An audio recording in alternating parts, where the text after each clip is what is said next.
everyone. I hope you are relaxing at home today, having a great time. Here is your social studies lesson. It's Tuesday, November 3rd. First, I want to talk about the reflections from yesterday.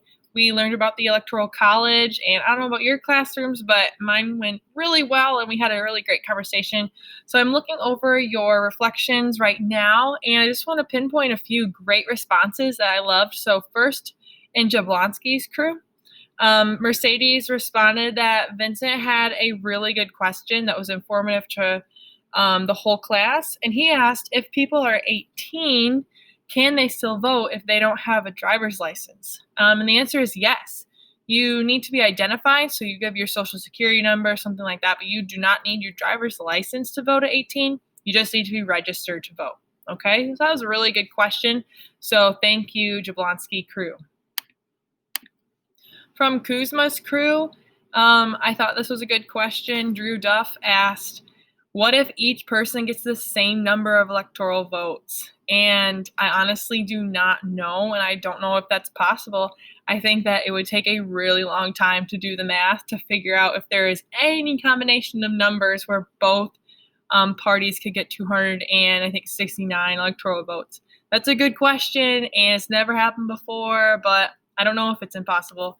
If someone wants to do the math on that, feel free, but you'd have to add up all the numbers and all the different possibilities, and that would be crazy.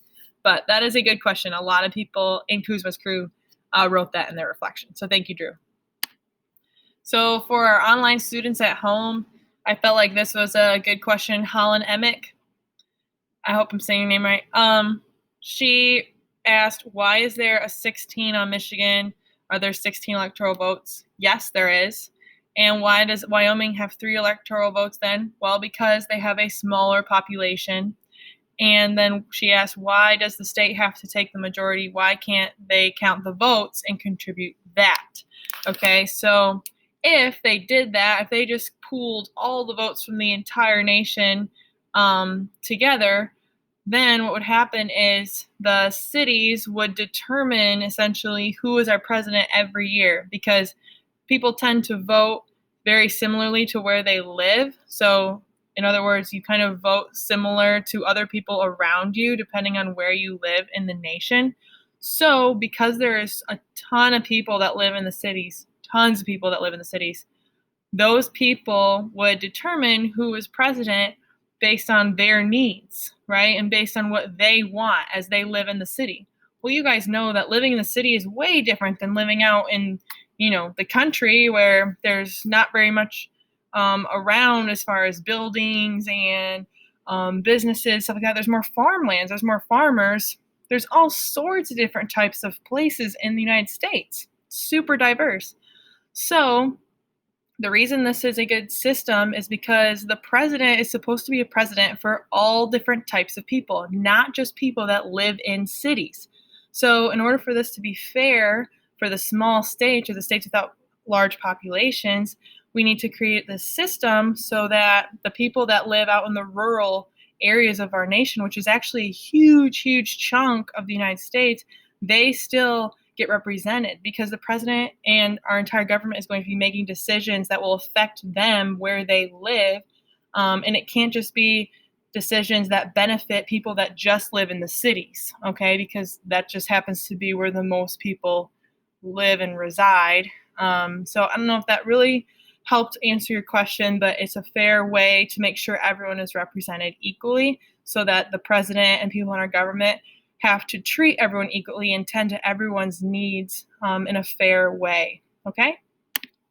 In Philip's crew, Tegan Carmichael had a great fact from Rick Lewis. So Rick said, you're not voting directly for the president, you're telling your state which president to represent. And I felt like that was a really solid way to put that. So thank you, Philip's crew. Thank you, Rick Lewis, and thank you, Tegan, for bringing that up. But it's true. You're voting for how your state is going to represent and how those electoral votes are going to be shifted. Are they going to be points towards person number 1 or person number 2? From Prentice crew, Sophia said that to win the election is a lot more complicated than I thought. And Sophia, you are correct. It is complicated, but it also is totally doable for us to understand at least a little bit on how it works. And I was telling my class today that I would bet my last dollar that if I was a betting woman, which I'm not, but if I could, I would bet my last dollar that my sister, who's in college, probably does not understand how this works.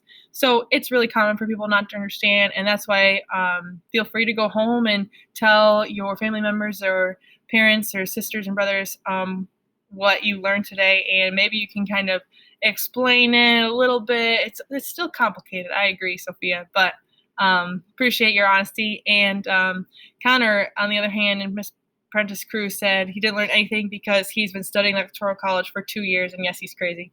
Connor, you are not crazy. We appreciate young citizens such as yourself who are studying our government and how it works, because it definitely affects your everyday life. So that was really cool for me to see as well. Thank you, Prentice Crew. And then Tyson's crew, I'm going to touch base with you guys. Oh, goodness. And then Terpstra's crew, Cullen Conrad, said that Tyson asked a good question, which was, how is California having more points than Texas? Okay, well, I can tell you because California has over 37 million people that live there, and Texas has 28 million people that live there. So therefore, California has more electoral votes. So thank you for that question, Terpstra crew. Okay, and now to go over what you're doing today quickly. You have a question of the day assignment. So it's not just a question, it's an assignment. It's a women's suffrage key figure report. So you're going to watch the video that was put out by some wonderful students here at Mona Shores. And thank you, ladies, for doing that. So please watch the women's suffrage video. And then you're going to choose a character that you want to do your report on. So I added a list of there. So go ahead and go to slide number 3 for that information. And then your reflection today, use slide number 4 for that. And it's a follow-up of today's lesson on the Electoral College. Go ahead and write down what you think about it, what you notice about it, what you wonder about it. And then if you want to, you can check out the website 270towin.com and mess around with the different states, change their colors, see what kind of map is needed for different individuals to have a certain number of votes between Trump and Biden. So it's just an interactive map you can check out.